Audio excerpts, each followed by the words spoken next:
Yes start. आज ज़्यादातर लोगों के पैसा कमाने और उसके लिए काम करने की वजह से ज़िंदगी घड़ी की सुइयों की तरह तेज़ी से घूमने लगी है। इन दबावों के चलते लोगों के रहन सहन और जीवन शैली में आमूल परिवर्तन आ गया है। जीवन शैली में परिवर्तन और खान पान की गलत आदतों के कारण अनेक बीमारियां तेज़ी से बढ़ रही है। बीमारियों के बढ़ने के लिए न कोई संक्रमण का दोष होता है और न ही कोई आनुवंशिक कारण। शारीरिक सक्रियता की कमी, कार्य के दबाव से तनाव के बढ़ते स्तर, डिब्बा बंद तुरंता खाद्य पदार्थ का अधिक प्रयोग, आधुनिक तकनीकी का निरंतर प्रयोग और पर्याप्त नींद के न होने से बीमारियों में बेलगाम वृद्धि हो रही है। कुछ दशकों पूर्व तक जिन बीमारियों को केवल वयस्कों, वृद्धों की बीमारियां माना जाता था, अब ये युवाओं के साथ साथ बच्चों को भी अपनी गिरफ्त में ले रही है। पैरा निम्न उच्च रक्तदाब, मधुमेह, कैंसर, अवसाद जैसी बीमारियां जो पहले यदा कदा सुनने को मिलती थी, वे अब बहुत ज़्यादा संख्या में लोगों को होने लगी है। इन बीमारियों से छुटकारा पाने के लिए जीवन शैली में परिवर्तन की अति आवश्यकता है। बदले हुए हालात में हर उम्र के व्यक्ति को पैदल चलने और शारीरिक कसरत करने को नियमित रूप से अपने दैनिक जीवन के जरूरी काम के तौर पर अपनाना होगा। रोज़मर्रा के खान पान में संतुलित और पोषक तत्वों को सम्मिलित करना होगा। धूम्रपान और शराब जैसे व्यसनों के सेवन को तिलांजलि देनी होगी। मोबाइल फ़ोन और आधुनिक तकनीकों के उपयोग आवश्यकता के अनुसार ही किए जाएं, ऐसे प्रयास करने होंगे।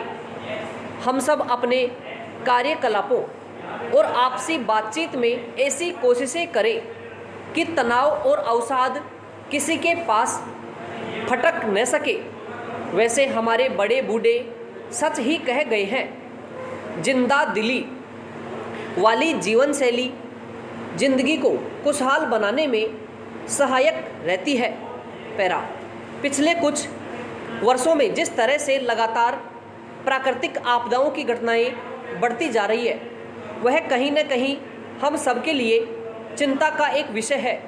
मनुष्य जिस तरह से लगातार अपने हित और लालच के लिए प्रकृति का दोहन करता जा रहा है, वह एक न एक दिन भयावह और विकराल रूप ले सकता है।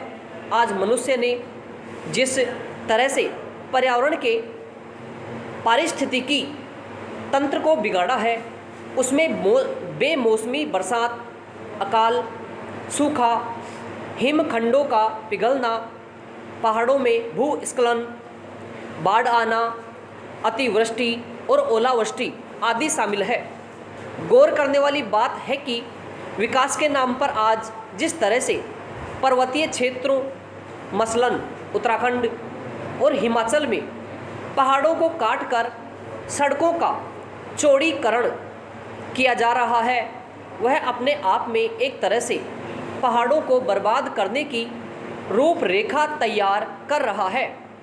इसके अलावा यह भी सोचने वाली बात है कि आखिर क्यों हम सब यह जानते हुए भी अनदेखा कर देते हैं कि यह इलाके जहां बेहद संवेदनशील पहाड़ हैं और इस तरह की पर्यावरणीय स्थिति इन सब को झेलने में सक्षम नहीं है, तो वहां क्यों हम लगातार इनके साथ छेड़छाड़ कर रहे हैं।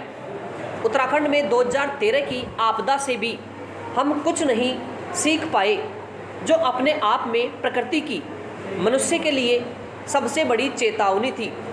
लेकिन इन सब के बावजूद विकास के नाम पर जो मनुष्य का लालच है, वह दर्शाता है कि वह इन घटनाओं की त्रासदी से भी नहीं चेतने वाला।